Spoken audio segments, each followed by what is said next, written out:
2012. Pour ceux qui étaient là, c'était un samedi. Et j'ai dit que vous assistez à un événement qui va bouleverser le monde. Et cette église va bouleverser le monde. Comment? Par la qualité des personnes que l'église va bâtir et également par la puissance et l'autorité que Dieu va leur donner. Parce que ce sont des personnes qui vont impacter leur monde. Alors, il n'est pas tard, quel que soit ton âge. On a vu un vieux de presque 100 ans qu'on appelait Merkel ici, qui a eu son heure de gloire, mais comme il n'avait pas Jésus, tout ce que le diable donne est éphémère. Amen. Donc, il n'est pas tard. Si c'est comme ça, moi je préfère rester à la maison. Dieu peut me faire quoi? C'est ça l'honneur. Parce que Jésus, quand il est venu, dans Luc 4, il a dit l'Esprit de Dieu est sur moi parce qu'il m'a point pour annoncer une bonne nouvelle aux pauvres. Pour les choses. Pour annoncer quoi? Une bonne nouvelle à qui? Pour annoncer une bonne nouvelle à qui? Quelle bonne nouvelle le pauvre a besoin? Hein? Donc dites-moi, quelle bonne nouvelle le pauvre a besoin? Ah, donc toi tu es pauvre, là, donc tu as besoin des paroles de Jésus. Il avait l'argent. Il avait les richesses. Quand on te dit, on dit une bonne nouvelle à un pauvre, si je dis demain, Tina, tiens 50 millions de francs. Elle va danser jusqu'à... C'est pas ça? Si je dis Rose, tiens 100 millions de francs. Ah, tu vois que tu ris. C'est comme ça. C'est ça. Un pauvre, la bonne nouvelle qu'on peut lui annoncer, c'est de sortir de la pauvreté. C'est pas ça? Amen. Et c'est Jésus qui l'a dit. Je suis venu pour annoncer une bonne nouvelle. La deuxième chose, avant de venir aux 5 alliances, que Jésus est venu pour annoncer, il a dit, je suis venu pour renvoyer libre les opprimés. Les gens qui sont maltraités, opprimés, les gens qui ont des soucis, pour les libérer. Il dit, il est venu encore pour libérer les captifs, les gens qui sont dans la masturbation, les gens qui sont dans la sexualité, les gens qui sont réellement dans la drogue, dans l'alcool, les gens qui n'ont pas un bon foyer, qui sont battus dans leur foyer. Il dit, je suis venu pour te renvoyer libre si tu es opprimé. Et c'est cela encore qui va te donner encore un autre niveau d'honneur. Amen. Parce que si tu es dans la drogue, qui aime un drogué? Entre vous, qui aime le drogué? Si ton enfant est drogué, tu pleures. Tu dis, oh, pleure à Dieu, Seigneur, augmente encore la drogue. Pour que mon enfant se fume bien. Tu ne dis pas ça. Donc, voici un peu la feuille de route de Jésus. Et c'est pour cela que nous devons avoir le salut. Et puis maintenant, prier et entendre la parole pour marcher dans l'honneur. Mais en plus de l'honneur, tu peux avoir l'honneur et puis perdre l'honneur. Il y a des gens qui sont bénis et puis après ils sont subitement pauvres. Donc le diable aussi attaque. Les sorciers attaquent. Et c'est pour cela qu'il faut avoir la domination sur cela. Parce que tu as le salut, tu ne dois pas perdre le salut à cause du diable. Le diable a attaqué Jésus lui-même. Le diable n'a pas peur de quelqu'un. Il a regardé dans les yeux de Jésus et puis il lui a dit, il est écrit que faut te jeter de l'étage, tu vas tomber. Et Jésus lui a dit, parce que les anges vont te porter. Jésus lui a dit que tu n'as pas tenté ton Dieu. Il est venu encore devant Jésus dit, il est écrit que vraiment les richesses des nations m'ont été données. Donc il faut m'adorer. Jésus dit, je ne vais pas t'adorer. Donc le diable attaque chacun de nous. Même pasteur, il n'a pas peur. S'il n'a pas eu peur de Jésus, ce n'est pas parce qu'il va avoir peur. Amen. Et les sorciers sont réels. Sorcellerie existe. Dans la Bible, c'est écrit sorcellerie. C'est écrit noir sur blanc, sorcellerie. Dans la Bible. Donc, le diable va venir te blaguer pour dire que sorcellerie n'existe pas. Alors ça, c'est des idées. Et puis, dans ça, là, il va t'illumer. Donc il faut avoir la puissance de la domination pour marcher sur les serpents, les scorpions et sur toute la puissance du diable. C'est ça la domination. Pour garder ton honneur, pour garder ton salut. Voici le message global que nous prêchons. C'est ça la mission. Est-ce que tu es d'accord avec ce message? C'est pour cela qu'il faut que vous preniez cela à cœur. Et que vous marchez avec cela. Amen. C'est à Antioche que, pour la première fois, les disciples furent appelés chrétiens. Amen. Une année à être enseigné. Et c'est à Antioche que pour la première fois, les disciples furent appelés chrétiens. Tu as fait de nous des chrétiens et nous voulons véritablement, Seigneur, l'assumer. Je suis simplement une bouche pour parler à ton peuple. Seigneur, inspire-moi, conduis-moi et donne-moi le mot qu'il faut. Voici également ton peuple devant toi. Incline son cœur afin que, Père, ton peuple puisse comprendre et qu'il soit libéré. Père, tu as dit que tu envoies ta parole et ta parole libère. Seigneur, que cette parole qui vient puisse libérer, puisse renverser les forteresses. Amen. Rose, Grâce, Tina et Eric. Rose, qu'est-ce qu'un chrétien? Un chrétien, c'est celui. Le chrétien a plus. On prend exemple sur lui, grâce à lui, d'autres âmes ils viennent à l'église. C'est un chrétien, c'est pour marcher selon la parole de Dieu. La parole de Dieu. Il respecte toutes les lois de Dieu. C'est un chrétien qui fait sa dîme, il fait son offrande, il marche selon les 10 commandements de Dieu. Est-ce qu'on peut acclamer ça? Même si c'est la même réponse, c'est pas grave. Pour moi, un chrétien, c'est celui qui abandonne pour suivre Dieu. Abandonne tout pour suivre Dieu. Est-ce qu'on peut acclamer aussi?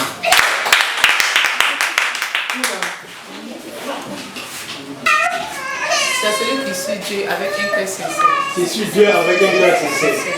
Ok. Oui. On va acclamer pour Tina. Oui, c'est marcher comme Jésus. Parce que un chrétien, c'est marcher comme Jésus. Marcher comme Parce Jésus. que en voyant les gars dans le comportement qu'ils avaient de Jésus, pourquoi les appeler chrétiens? C'est marcher comme Jésus. Ok. Acclamer le bishop. Amen. Et ce caractère de Dieu se fait par l'enseignement, par les prédications, par les formations. Et comme maintenant on a le caractère de Dieu, alors on peut t'appeler chrétien. Et le caractère de Dieu se trouve dans Galates 5, à partir du verset 22. Est-ce qu'on peut citer le caractère de Dieu?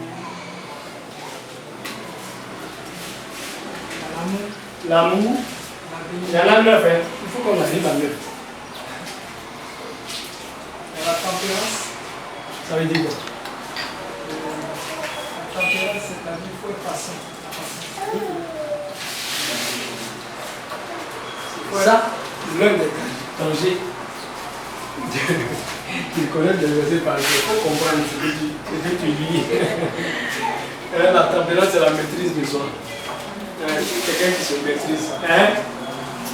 Ensuite, donc tu as signé, tu as dit l'amour. Ensuite, La bénignité. la bénignité, ça veut dire quoi? La bénignité, ça veut dire qu'il faut être bon. La La bienveillance. bienveillance. La patience. Mais la bienveillance, c'est la même veut dire quoi? La mission est bienvenue, hein? C'est-à-dire que la mission est c'est connaître Dieu, comprendre Dieu pour marcher comme Dieu veut. Hein? La bienveillance, ça veut dire quelqu'un qui est au petit soin des gens, qui veille bien sur les gens. Hein? Quelqu'un qui comprend les gens. Voilà. Donc la bienveillance, c'est fini. Qui veut dire encore? Le caractère de Dieu. Hein? La fidélité. la douceur, la tempérance, la maîtrise de soi. Puis, voilà, il y en a 9. Bon, citons les 9. L'amour, moi je vais citer donc le caractère de Dieu. Pour être comme Dieu, il faut avoir l'amour. L'amour de Dieu et puis l'amour des gens. Et la patience. Oui, la patience est dedans. Il y a l'amour. Il y a la paix. La paix intérieure et puis la paix avec les autres. Il y a maintenant, comme il a dit, la bienveillance. Il faut être dans le... et la bonté. Donc, ça doit être comme le miroir de vous les chrétiens. Pour être chrétien, tu dois te demander, est-ce que j'ai l'amour? Est-ce que j'aime les gens? Est-ce que j'ai la paix? Est-ce que je suis fidèle? Est-ce que je ne suis pas trop nerveux? Est-ce que j'ai la maîtrise de soi? Donc, les 9 choses, on doit retrouver ça dans ton caractère. C'est ça un chrétien, un petit Christ. Donc, mais avant de devenir chrétien, il faut naître de nouveau, comme tout à l'heure. Dans Jean au chapitre 1er, verset 12, il est écrit que, quelqu'un me dit, tous ceux qui l'ont reçu et qui ont cru en son nom, il leur a donné le pouvoir de devenir enfants de Dieu. Lesquels sont nés non pas de la volonté de la chair de l'homme, mais sont nés de Dieu. Lisez-moi ça, et puis comme ça, vous tous vous suivez. Maman, est-ce que tu nous suis? Est-ce que tu nous comprends? Aujourd'hui, là, c'est un cours enseignement. Et c'est une prédication enseignement. Amen. On dit Jean 1, verset 12. Oui, Paul dit. Mais à tous ceux qui l'ont reçu, à ceux qui croient en son nom, ceux qui croient en son nom, d'accord. Elle a donné. Qui est elle là? Elle là, c'est pour lui, pour qui? Pour la parole. Et la parole, c'est qui? Jésus-Christ. Et Jésus, c'est qui? Voilà, donc pour Dieu. Donc pour celui qui reçoit Dieu, elle a donné le pouvoir. Dieu lui donne le quoi? Le pouvoir.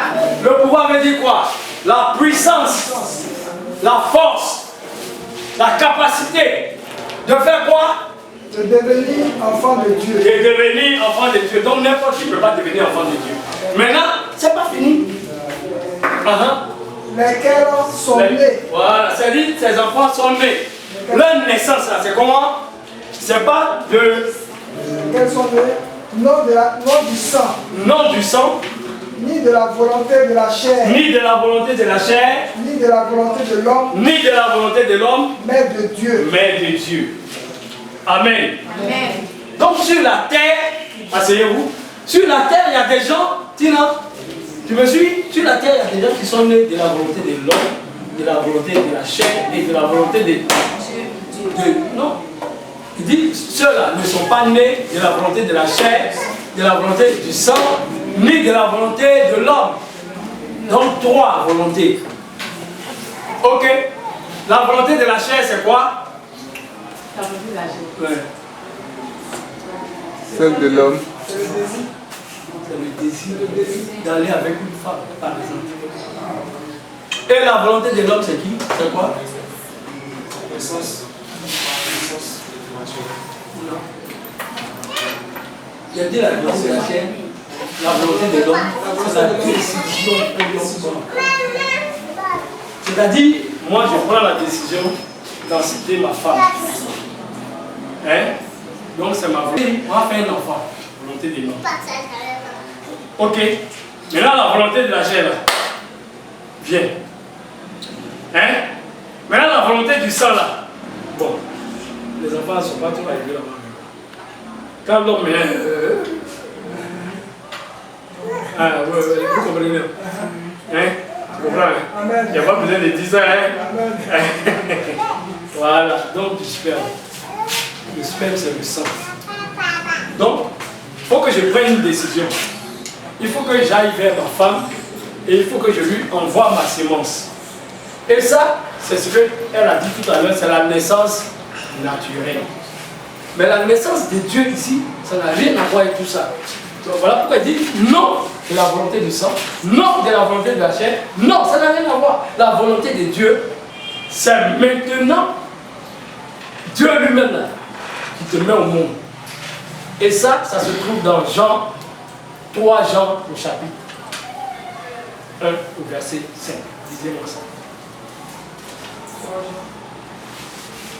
3 Jean 5. Non, Jean 3 du moins, Jean chapitre 3. C'est dans le même Jean. Tournez seulement jusqu'au chapitre 3 et puis allez-y au verset 5. Allez-y au verset 5. Amen. Verset 5. Oui. Jésus répondit, oui, je te le dis pas, c'est la vérité. Personne ne peut entrer dans le royaume de Dieu s'il ne naît pas d'eau et d'esprit. Celui qui naît de parents humains est humain. Ce qui naît de l'Esprit de Dieu est esprit. Ne sois pas étonné parce que je t'ai dit, il vous faut tous naître de nouveau. Voilà. Donc c'est Jésus qui parlait avec Nicodème. Jésus a dit à Nicodème que si tu ne nais de nouveau, tu ne peux pas être enfant de Dieu. Ok. Nicodème doit dire, mais est-ce qu'il faut que je rentre dans le ventre de ma mère et puis on va coucher encore? Il dit non, non, non, non, non. Il faut naître d'esprit. Et ça, c'est comme ça on devient enfant de Dieu. Ce n'est pas une question de relation sexuelle, ni de planning familial, mais c'est une relation de j'accepte Jésus comme mon Seigneur et Sauveur personnel. En ce moment, l'Esprit de Dieu vient sur toi, en toi, et tu deviens, tu es déclaré enfant de Dieu parce que tu as cru. C'est par la foi. Jésus ne sont pas nés de nouveau et ne sont donc pas enfants de Dieu, mais sont créatures de Dieu. Amen. Amen. Donc, c'est les créatures de Dieu, les enfants de Dieu là, qui maintenant, quand ils ont le comportement, on les appelle chrétiens. Parce que tu dois ressembler à ton père. Est-ce que ce n'est pas logique? Et ici, il a dit, celui qui est né d'un homme est comme un homme. Mais celui qui est né d'un esprit, il est comme l'esprit. Oh, Dieu est esprit. Et il s'est incarné. Donc, dans ton incarnation, dans ta nouvelle naissance, tu dois maintenant marcher comme Dieu. Et marcher comme Dieu, là, c'est ça qui est amour, joie, paix, bonté, bienveillance. Est-ce que quelqu'un me comprend? Amen. Si tu as compris quoi, acclame le Seigneur. Est-ce que ça plaît à quelqu'un? Est-ce que quelqu'un comprend? Est-ce que l'esprit s'ouvre? Amen. Hein? Amen. C'est comme ça que je veux vous expliquer. Et c'est quand tu as ça, et que tu sais que tu es comme ça, que tu peux dire à la maladie va-t'en. Que tu peux parler à une situation parce que maintenant tu es comme Dieu. Tu es enfant de Dieu. Et tu es Dieu sur terre. Le Psaume 82, verset 6. Quelqu'un me dit ça. Et aujourd'hui, je vais vous enseigner cela. Sachez que quand vous venez vous regrouper ici, ce n'est pas pour aller dans une religion bien faire des rituels. Mais c'est venir en tant qu'enfant de Dieu, non seulement l'adorer, lui dire merci, et puis lui demander de venir au secours dans les prières et de te conduire. Psaume 82, versets 5 et 6, 5 ou 6. 6. Oli. Psaume 82, verset 6. Écoutez bien, ça c'est dans le psaume. C'est même pas dans le Nouveau Testament, c'est dans l'Ancien Testament. Oui, J'avais dit. Vous êtes des dieux. Vous êtes de qui? Des dieux. Vous êtes de qui? Dieu. Ok. Vous êtes tous des fils du Très-Haut. Ensuite, faut lire la suite. Cependant, vous mourrez comme des hommes. Vous mourrez comme des hommes. Vous mourrez comme des hommes. Amen. Vous tomberez comme un prince quelconque. Amen. La phrase que tu viens de lire dit que nous les hommes, nous sommes tellement ignorants, alors que nous sommes les fils de Dieu. Mais comme on est ignorant là, on meurt comme des princes quelconques. Les gens viennent nous blaguer facilement. On meurt comme des hommes. On a lu ici que ceux qui sont nés de Dieu ne sont plus nés comme un homme. Dans Jean 3, Nicodème a dit que non, tu n'es plus un simple humain. Non, tu n'es plus un simple humain, Eric. Pour que quelqu'un te lance un bas et puis ça marche. Est-ce qu'on peut passer Dieu? Non. Hein? Non. Est-ce que Dieu peut coucher avec une prostituée? Donc pourquoi vous couchez avec les garçons des Est-ce que on peut provoquer Dieu et puis on va pas avoir des conséquences? Hein? Et la Bible dit que vous êtes des dieux parce que vous allez accepter Jésus. Qui a accepté Jésus ici? Amen. Amen. Amen. Et qui a accepté Jésus devant un homme de Dieu, qui a confessé de sa bouche en croyant que lui, Seigneur, il veut t'accepter comme Seigneur sur les personnes. Qui a fait ça pour lui? Ah, gloire à Dieu. Tout le monde a fait. Toi, tu n'as pas fait. D'accord. Tu vas faire pour toi tout à l'heure. Amen. Amen. Donc, Abraham, tu vois, donc, que toi, tu penses que tu es chrétien, tu viens taper dans l'église ou bien tu suis tes parents dans une église. Non, on n'est pas chrétien parce qu'on va à l'église. On n'est pas chrétien parce qu'on est né des parents chrétiens. On n'est pas chrétien parce qu'on attend un pasteur prêcher. On est chrétien parce qu'on a accepté Jésus. Et en ce moment, Dieu fait un miracle dans ton cœur que toi, tu as devenu chrétien. Et tu verras que les choses que tes amis font insulter, un peu, ça va disparaître. Ne pas respecter les parents, ça va disparaître. Amen. C'est ça. Donc, c'est ça le chrétien. Le chrétien, c'est cela. Maintenant, le chrétien doit avoir 5 principes. Quand je dis principe, respecter 5 règles. Un chrétien, comme Rose l'a dit, doit faire. Matthieu 6, 33 dit ceci. Cherchez premièrement. Cherchez comment? Et pourquoi? La justice veut dire quoi? Marcher dans le droit et dans les principes de Dieu. Hein? Cherchez premièrement le royaume et la justice de Dieu. Et puis maintenant, à la suite, qu'est-ce qui va se passer? Et tout le reste vous sera donné par-dessus. Donc, pour que je reçoive un travail, pour que je voyage, pour que mes affaires marchent, pour que mon mari soit un bon mari, ma femme soit une bonne épouse, pour que je puisse être en bonne santé, pour que je puisse guérir, il faut que je cherche premièrement. Donc, on cherche d'abord Dieu, et puis maintenant les bénédictions viennent. On ne cherche pas d'abord les bénédictions. Erreur des gens. Ils vont à l'église parce que je veux me marier. Je vais à l'église parce que je vais avoir un enfant.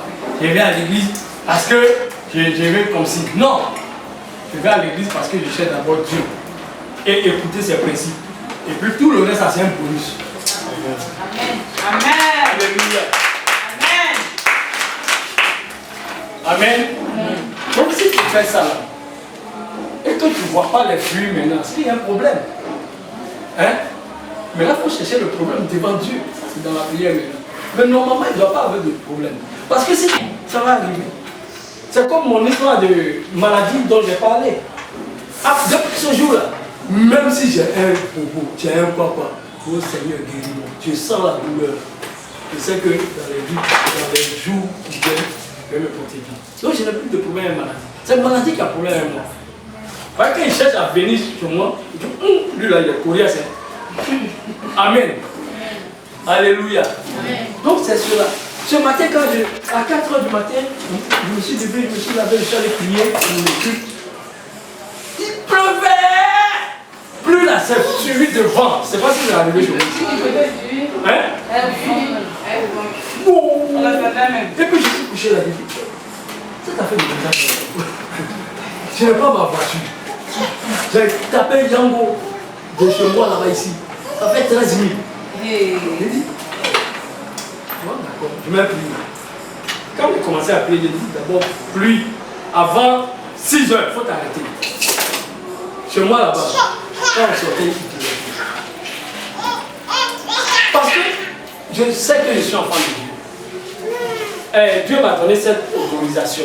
Je peux parler aux éléments. Je crois que ça va se faire. Et quand je le fais, ça arrive. Ça arrive.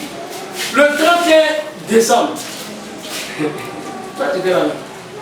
Les gens m'ont dit, oh, je ne voulais pas qu'on mette vache. Voilà Internet. Oh, papa, il va pleuvoir. Papa, il va pleuvoir. J'ai dit, à mon avis, là, il ne va pas pleuvoir. Mais comme vous dites qu'il va pleuvoir, mettez vos vaches. garantis qu'il ne va pas pleuvoir. Je vous garantis qu'il ne va pas pleuvoir. Pourquoi il va pleuvoir au moment où nous, on sera en train de louer Dieu pour traverser? Pourquoi? Mais le ciel était noir. Noir. Donc, je suis arrivé sur le terrain encore. Il y a un qui m'a dit, oh, tout est tranquille, il pleut. Pourquoi il va pleuvoir? Je dis, il ne va pas pleuvoir. Vous voulez les bâches, vous avez mis les bâches, mais il ne va pas pleuvoir. Est-ce qu'il a plu? Hein? Donc, on a loué bâche la même. Parce que moi j'ai dit, il ne faut pas mettre bâche. Il n'a pas plu. C'est cette capacité-là que tu as. Il faut dire à ton voisin, tu as cette capacité. Alors pourquoi tu laisses le diable mélanger ton mariage? Pourquoi tu laisses le diable mélanger ta famille? Pourquoi tu laisses le diable mélanger ton argent? Pourquoi tu laisses le diable venir te mélanger? La Bible dit que tu es fils de Dieu. Tu ne peux pas mourir comme un simple humain. Parce que tu n'es plus un simple humain devant Dieu. Amen. Amen. Voilà ce que vous êtes. Mais c'est l'ignorance que le diable envoie pour ne pas que. Les miracles sont naturels pour toi. Les miracles, c'est ce qui est normal. Amen. Donc, les 5 priorités, premièrement, Dieu doit être le premier dans notre vie. Ceux qui notent à noter autour de Dieu. Deuxièmement, Dieu doit être ta priorité. C'est-à-dire que tu dois prendre une décision. Est-ce que cette décision-là va avec Dieu? Priorité. Donc c'est ce qui est prioritaire pour Dieu qui doit être ta priorité. Troisièmement, Dieu doit être ta primauté. J'appelle ça les 5 P. Vous voyez que ça commence par P, P, P. Donc j'ai dit quoi? Premièrement, Dieu doit être le premier dans ta vie. Deuxièmement, Dieu doit être ta priorité. Quand on parle de priorité, ça dit, sur la route par exemple, on dit priorité à droite. Donc quand tu arrives, quand tu conduis, que tu arrives à une intersection, c'est ceux qui sont à droite qui doivent d'abord passer. C'est ça la vraie priorité. Donc qu'est-ce qui doit passer dans tes choses? Est-ce que je dois aller au mariage pendant que je m'occupe? Est-ce que je dois aller rendre visite, faire réunion du village pendant que c'est le dimanche? Entre la réunion du village et aller à ton but, qu'est-ce qui doit être la priorité? Aller au culte. Donc après tu vas au culte. J'ai vu quelqu'un un jour qui avait des problèmes. Et sa femme venait prier avec nous. Un jour je suis allé l'inviter. Je lui ai dit, il faut venir à l'église et tout ça. Il dit, ah papa, je vais venir. C'est la rentrée. Mais il y a mon frère là qui m'a donné rendez-vous pour me donner de l'argent pour la rentrée des enfants. Je lui ai dit oui, j'ai compris, mais il faut venir à l'église d'abord, puis après tu vas aller sur ton frère. Il dit ah, lui là, si tu l'as attrapé là, il faut l'attraper en même temps. Hein? Et si tu ne l'as pas attrapé là, ah, il va glisser. Je dis ah bon, je dis ouais, c'est à cause de ça, je dis il faut venir. Il dit d'accord, je vais aller là chez lui d'abord, puis après il est parti, il n'a pas vu le monsieur. Et il n'a jamais eu cet argent. Il est venu, il dit ah quand je suis parti, on dit il n'est pas là. Et maintenant même quand je l'appelle, il me dit que oui, après. Il a fait comme s'il avait fait de Dieu sa priorité, Dieu allait bloquer le monsieur. Et il allait donner plus que ce qu'il a promis. Parce que je l'ai expérimenté aussi. Tout ce que je vous dis, c'est des situations que moi-même j'ai vécues. Il y avait un homme de Dieu aussi qui a fait la même chose. Après, tu allais faire la principe, tu as fait le monsieur. C'est pas que je te le dis, mais c'est le principe. Il est parti, fion, il n'a pas eu.